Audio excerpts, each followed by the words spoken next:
My name is Anan Kristiadi Tergansipuro. Hi, I'm Gilbert Cordilon. Hi, I'm Anggita Mani. Hi, I'm Aisyah Syafitri. On 9th May 2016, Rodrigo Duterte was sworn in as the 16th President of the Republic of the Philippines. One of President Duterte's policies in eradicating drug trafficking in the Philippines is the war on drugs. This policy is implemented based on the Circular Memorandum Comment Number 16 of 2016 concerning the PNP Anti-Illegal Drug Campaign Plan Project, named Double Barrel, date July 1st, 2016. However, in its implementation, an extrajudicial killing took place which resulted in the death of the suspected drug user and dealers. On 7 October 2016, Rafini Jamil, as Director of Southeast Asia and the Pacific at Amnesty International, stated that less than 100 days of Rodrigo Duterte's leadership as President of the Philippines, a wave of extrajudicial killings or illegal killings have killed more than 3,000 people. This violates the human rights that exist in this country. Philippine Police Chief Colonel De La Rosa told senators that as of September 20, more than 1,500 people had died in police operations against drugs, while there were more than 2,000 murders by unknown assailants under investigation. The number of murders is now thought to be more than 3,500, at least 33 days since Rodrigo Duterte came to power. Since his election, President Duterte has actively created a climate where people can kill or be killed in the name of the war on drugs. The Philippine state apparatus has arbitrarily killed a suspected drug user and dealer without going through a legal process under the basic law enforcement in the Philippines. As a result, the ICC conducted investigations into human rights violations in President Duterte's war on drugs campaign. Following this, the Philippines decided to withdraw from the ICC membership on March 17, 2018, and effective exit on March 2019. The term crimes against humanity have long been known in international law, especially since the end of World War II. Historically, the terminology for the emergence of the term crimes against humanity originally came from the term crimes against humanity, which first appeared in the trial of World War II criminals against Nazi German and Japanese soldiers.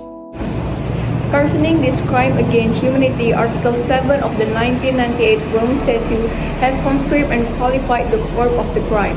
One of them is murder. This act of killing is following the extrajudicial killing in the Philippines. Murder in this crime against humanity is not like an ordinary murder crime. However, some elements set it apart. The elements of this crime against humanity are: first, attack directed against any civilian population; second, committed as a part of widespread or systematic attack; and the last, knowledge that the conduct was a part of intending the conduct to be part of a widespread or systematic attack directed against civilian population. So, these crimes must be committed widely or systematically against the civilian population. Widespread here is that crimes against humanity tend to refer to the number of victims, the scale of the crime, and the distribution of places or geographical where the number of victims is on a large, many, or mass scales.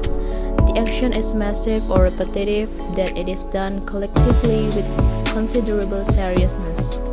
Then systematic means that there is a plan or pattern regarding how it is carried out, reflecting a fixed pattern or certain method that is organized thoroughly.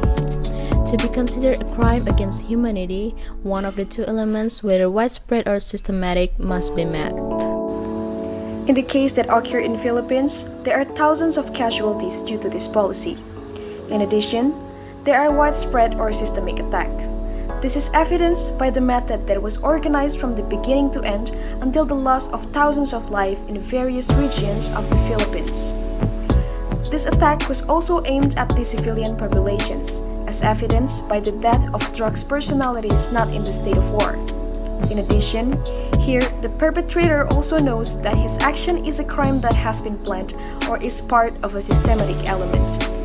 Therefore, this extrajudicial killing has fulfilled the elements of a crime against humanity. The Philippines' exit from the ICC hampered the preliminary examination process. Within 1 year, the notification of resignation was sent from the Philippines to the General Secretary of the United Nations. Actually, the ICC, in its jurisdiction, still has time to continue the preliminary examination process even to the pre-trial chamber. Because in the Rome Statute, the states are still valid as long as they are still officially from membership. Article 127, Section 2. The ICC jurisdiction over non-state party citizens in Article 27 of the 1998 Rome Statute will regulate the relevance of official position. The article does not distinguish between personal immunity and material immunity. On the other hand, Article 28 of the 1998 Rome Statute recommends that state officials will be responsible for all action taken on behalf of the state. State officials here include officials who enjoy personal immunity. Article 28 also in detail stipulates that a superior, both military and civilian, must be criminally responsible when a crime occurs within the jurisdiction of the ICC committed by his subordinates. This article aims to be able to punish the most responsible person even though that person has a position as power holder, which is often difficult to reach by law. This article also intends to abolish the practice of impunity. This policy of war on drugs has resulted in extrajudicial killing, which is a gross violation of human rights and is categorized as a crime against humanity because it has fulfilled the elements of a crime as stipulated in the 1998 Rome Statute. Therefore, the ICC has the right to exercise its jurisdiction in resolving this case.